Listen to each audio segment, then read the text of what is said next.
मैं ब्रजराज फिर से आप लोगों को अपने चैनल ब्रजराज ऑप्टिमम क्लासेस में स्वागत करता हूं।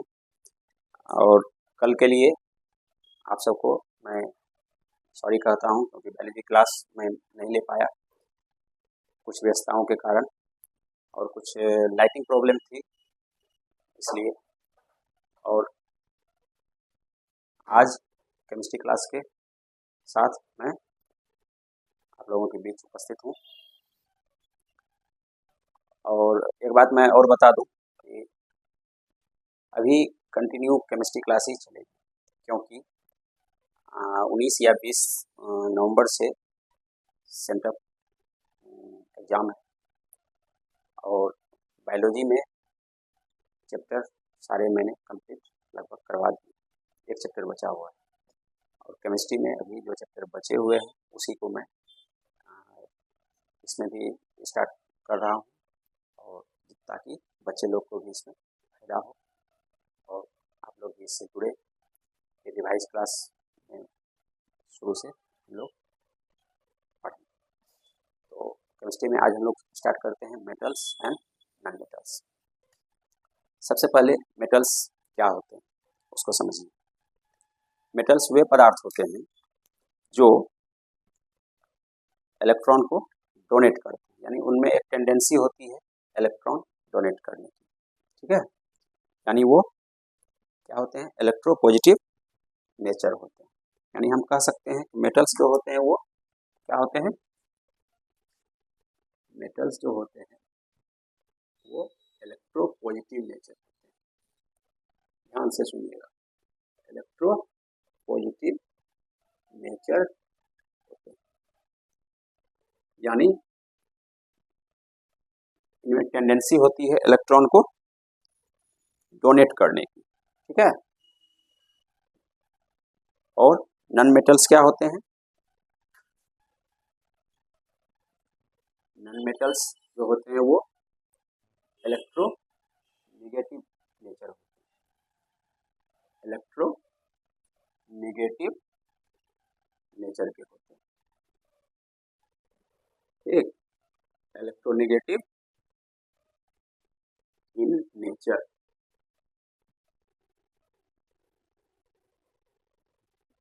ठीक है, इलेक्ट्रोनेगेटिव इन नेचर, ठीक।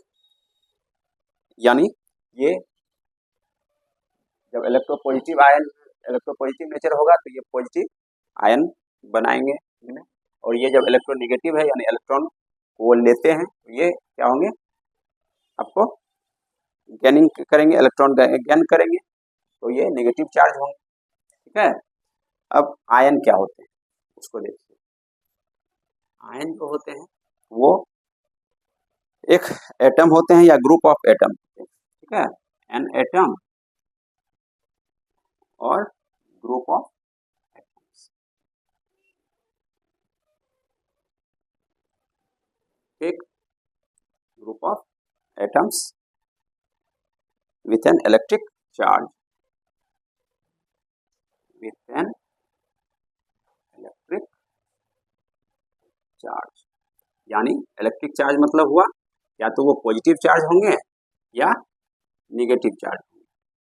तो जो इस तरह इलेक्ट्रिक चार्ज होते हैं जो एटम, उसको हम लोग आयन कहते हैं। वो मेटल के साथ भी जुड़े रहते हैं और नॉन मेटल के साथ भी जुड़े रहते हैं, ठीक है। अब समझिए, अब इसके बाद हम लोग पढ़ेंगे इसमें कि आयनिक बॉन्ड कैसे बनता है। जैसे देखिए, आयन जो अपोजिट चार्जेज होते हैं, जैसे मान लीजिए पॉजिटिव चार्ज है और नेगेटिव चार्ज है, ये तो हम लोग जानते हैं कि ये प्लस माइनस जो होता है वो जुटता है, यानी अपोजिट चार्ज के जो भी आयन्स होते हैं वो एक दूसरे को अट्रैक्ट करते हैं और आयोनिक कंपाउंड बनाते हैं, ठीक। ये दोनों अट्रैक्ट करके क्या बनाएंगे, आयोनिक कंपाउंड, ठीक,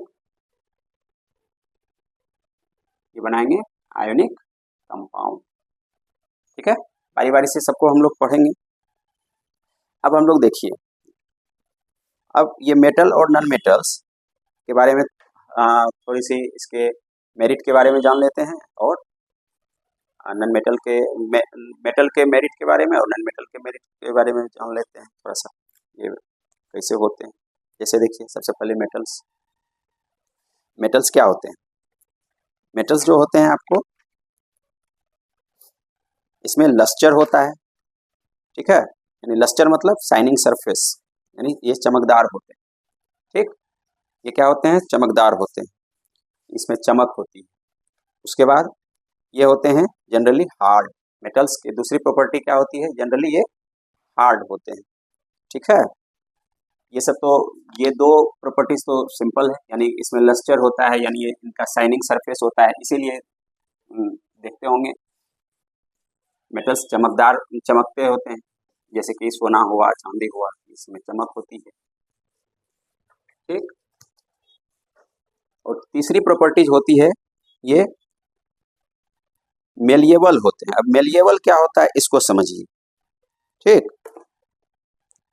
मेलिएबल होता है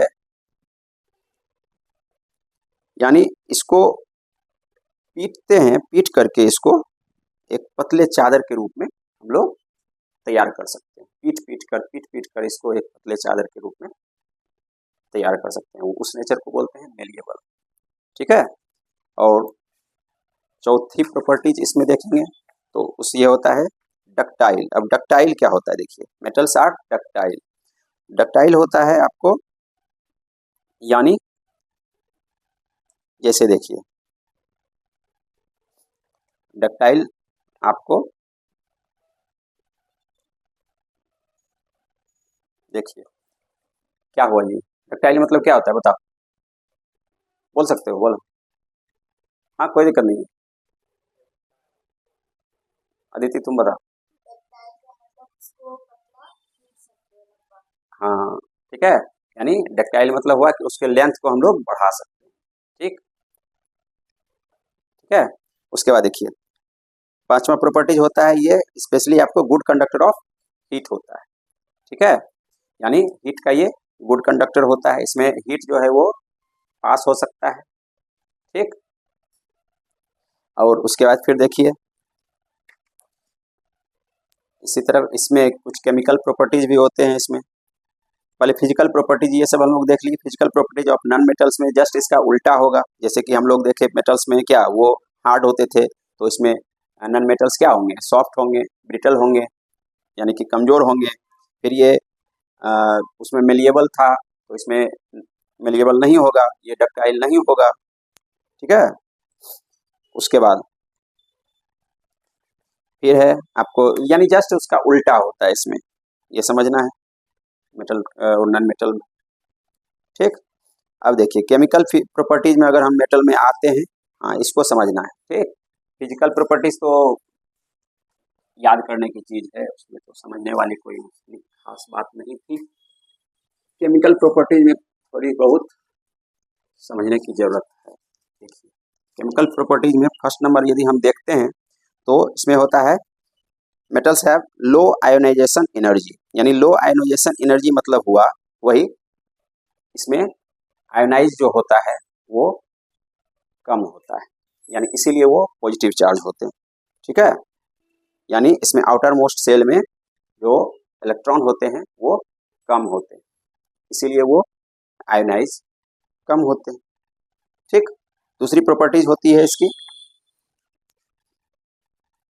जैसे ऑक्सीजन के साथ रिएक्शन, ये सब। फिर देखिए और भी होते हैं, जैसे इसमें इलेक्ट्रॉन, अभी बताया मैंने थोड़ी देर पहले, इलेक्ट्रॉन गिविंग नेचर होते हैं, है ना। और तरह तरह से जो अभिक्रिया करती है वो हम लोग आगे पढ़ेंगे, reaction with oxygen, reaction with hydrogen, reaction with chlorine, ठीक है। ये सब इसके प्रॉपर्टीज में आते हैं, केमिकल प्रॉपर्टीज में। नॉन मेटल्स में भी इस तरह से रिएक्शन होती है, ठीक है, जो कि हम लोग आगे पढ़ेंगे। आज जो पढ़ना है मेन चीज वो पढ़ना है आयंस, यानी फॉर्मेशन ऑफ आयंस, ठीक है, क्योंकि प्रॉपर्टीज के बारे में मैंने पहले पढ़ा दिया है, उसको हम लोग रिवाइज क्लास में देखेंगे, ठीक है। आज पढ़ेंगे फॉर्मेशन ऑफ आयंस। देखिए यानी आयंस बनते कैसे, देखिए ये रहा सोडियम, इसमें इसके अगर ठीक है, इलेक्ट्रॉनिक विन्यास यदि हम लिखें शुद्ध हिंदी में तो इस तरह लिख सकते हैं। और एक क्लोरीन, इसको हम लोग ये लिख सकते हैं। ठीक है, अब इसको हम Na+Cl-, ठीक है, यानी ये पॉजिटिव चार्ज और ये नेगेटिव चार्ज, ये होता कैसे है इसको समझने की जरूरत है। मैं इस क्लास में यही समझाऊंगा।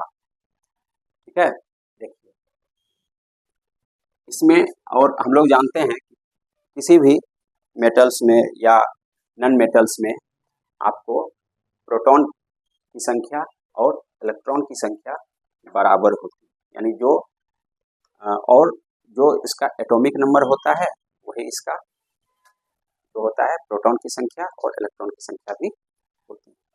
ठीक, तो इस आधार पे हम देखेंगे तो सोडियम का कितना प्रोटॉन होगा, प्रोटॉन जो होगा इसमें 11 होगा और इलेक्ट्रॉन भी होगा, इसमें इलेक्ट्रॉन नंबर होगा 11। और उसी तरह क्लोरीन में क्या हो जाएगा, पी मैं लिखता हूँ शॉर्ट में 17 और ये लिखता हूँ ये भी 17। अब देखिए, अब ये पॉजिटिव चार्ज और नेगेटिव चार्ज होता कैसे है उसको हम अच्छी तरह से समझने का प्रयास करते हैं। देखिए इसके आउटर मोस्ट में 1 इलेक्ट्रॉन और इसके आउटर मोस्ट में 7 इलेक्ट्रॉन। तो अगर ये 7 इसके ऑक्टेट रूल के हिसाब से इसको चाहिए 7 और इसको चाहिए 1, तो अब ये 7 तो कोई इसको देगा नहीं, इसीलिए ये पहले से ये दोनों तो इसके ऑक्टेट रूल को फॉलो कर रहा है, इसीलिए ये 1 जो है वो किसी और को दे देता है, इस बेचारे को दे देता है, जिससे इसकी भलाई हो जाती है। ठीक, इसका घर बस जाता है और ये संपन्न हो जाता है। ठीक है, तो अब देखिए प्रोटॉन जो है, समझिएगा, प्रोटॉन आपका 11 है, इलेक्ट्रॉन आपका 11 है, इलेक्ट्रॉन ये दे रहा है। ठीक है, आयन में इलेक्ट्रॉन का ही खेल होता है, वही मैं बता रहा हूं। इससे एक इलेक्ट्रॉन चला गया, बचा कितना, 10। ठीक है, कितना बचा, 10 बचा। ये जो 10 बचा और इसमें जो है एक इलेक्ट्रॉन आ गया, यानी उससे जो आया ये इसमें जुट गया। ठीक, ध्यान से समझिए, यानी और इधर जो है आपका प्रोटॉन ये तो 11 ही रहा। ठीक है, यानी ये आपका पॉजिटिव चार्ज है, यानी उससे उसका जो है ये 10+ यानी 10 जो बचा, देखिए इसको लेने वाला तो कोई नहीं है। ठीक है, यानी 10 के साथ जो एक होगा ना उसका एक्स्ट्रा, तो उसके एक प्रोटॉन को लेने वाला कोई नहीं है, इसीलिए वो पॉजिटिव चार्ज हो जाता है। ठीक है, और ये निगेटिव हो जाता है, यानी इसके आयंस जो होते हैं, जैसे देखिए Na, ये इस तरह से लिखा जाता है। ठीक, यानी इसके एटम जो लिखाएगा वो इस तरह लिखाएगा और इसके आयन जो टूटेंगे वो इस तरह लिखाएगा। ठीक, उसी तरह से क्लोरीन जो है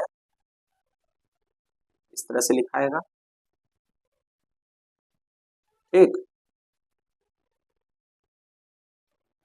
ठीक है, यही होता है आयन का फॉर्मेशन। समझ में आया? और इसी को हम लोग जब आयनिक बॉन्ड पढ़ाएंगे उसको हम लोग पढ़ेंगे अच्छे तरीके से। थोड़ी देर के लिए यदि देख लेते हैं जैसे आयनिक बॉन्ड में कैसे होता है, एक एग्जांपल ले लेता हूँ। ठीक है, देखिए जैसे देखिए NaCl का, इसी का लेते हैं, ये बनता कैसे है। ठीक, फॉर्मेशन ऑफ सोडियम क्लोराइड। जैसे देखिए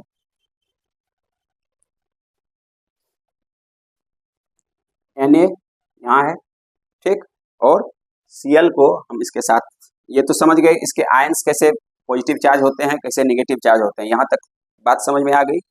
अब जो है NaCl बनता कैसे, ये तो नहीं लिखता है यहाँ किसी भी बुक में, इस तरह आपको लिखा हुआ नहीं मिलेगा, ठीक है। Na+Cl- नहीं लिखा हुआ नहीं मिलेगा, आपको मिलेगा इस तरह से NaCl, यानी ये बनता कैसे है इसको हम लोग देखेंगे, ठीक।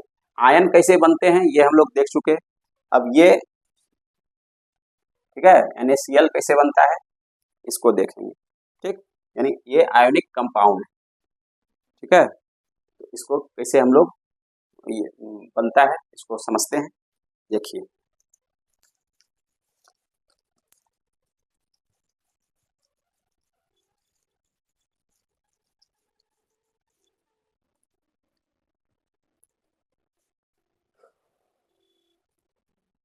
अभी मैंने समझाया, इसको क्रॉस से डिनोट किया जाता है।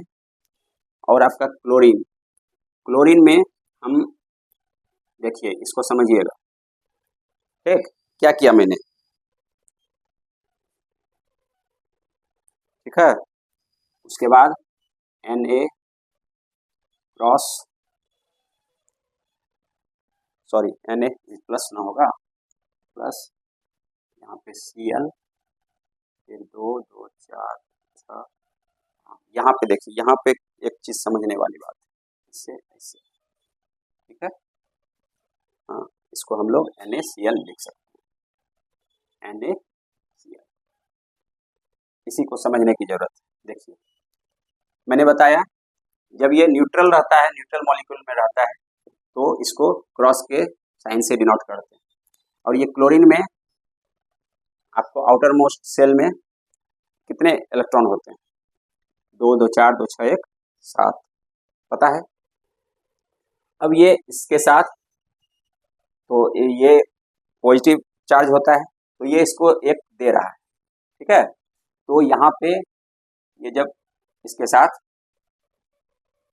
चला गया, तो देखो 2 2 4 2 6 1 7 1 8, ये जो है ये इसके साथ, ये वाला जो है यही जो है ना इसके साथ जुटा है, ठीक।